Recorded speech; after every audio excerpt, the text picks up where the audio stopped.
ক'ব দাদা এই ৰাস্তাখনৰ বিষয়ে কি ক'ব? ৰাস্তা মানে এইটো ৰাস্তা আজি মানে 5 বছৰ 6 বছৰ এনেকাই থাকিল। বাৰিষা আহিলেও মানুহৰ বহুত কষ্ট আৰু আপোনাৰ ল'ৰা ছোৱালী ষ্টুডেণ্ট এইবিলাক যাওঁতে বহুত দুৰ্ঘটনা হয়। এতিয়া মানুহবিলাক বিৰাট হাৰাশাস্তি হৈ আছে। আমিতো লেবাৰ মানুহ। এতিয়া পৰহি আমাৰ ভৰি ভাঙি গৈছে এটা ভৰি। এতিয়া ৰাইজে এইটো ৰাস্তাৰ কাৰণে মানে টিংপাতৰ ছাইডত পৰি কেনে মই বাচি গ'লোঁ। এই ঠাইখনৰ নাম কি দাদা? ঠাইখনৰ নাম আপোনাৰ গৰতাৰী। এইটো গৰতাৰী। এইফালে আপোনাৰ ডাইৰেক্ট চেঙা যাই পায়।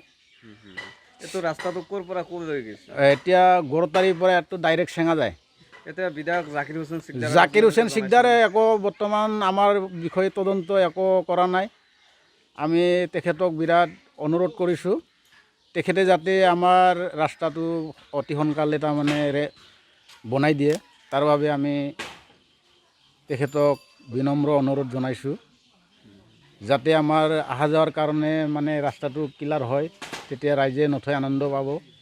এতিয়া তেখেতসকলে যদি আমাক ফ্ৰী নাচায় তেতিয়া আমাৰ এইটো ৰাস্তা এনেকুৱাই পৰি থাকিব। ল'ৰা ছোৱালী বহুত অসুবিধা হৈ আছে এনেকুৱা যাওয়াৰ ৰাস্তাত। আপোনালোকে বিধায়কক জনাইছিল নাই এইটো ৰাস্তাৰ বিষয়ে? বিধায়কতো বহুত বছৰ জনালোঁ তথাপিও গুৰুত্ব নিদিয়ে। এতিয়া আমি বহুত মানে ডাঙৰ ডাঙৰ মানুহবিলাকক ক'লোঁ তেখেতসকলেও মানে ৰাস্তাটোৰ বিষয়ে একো তদন্ত নলয়।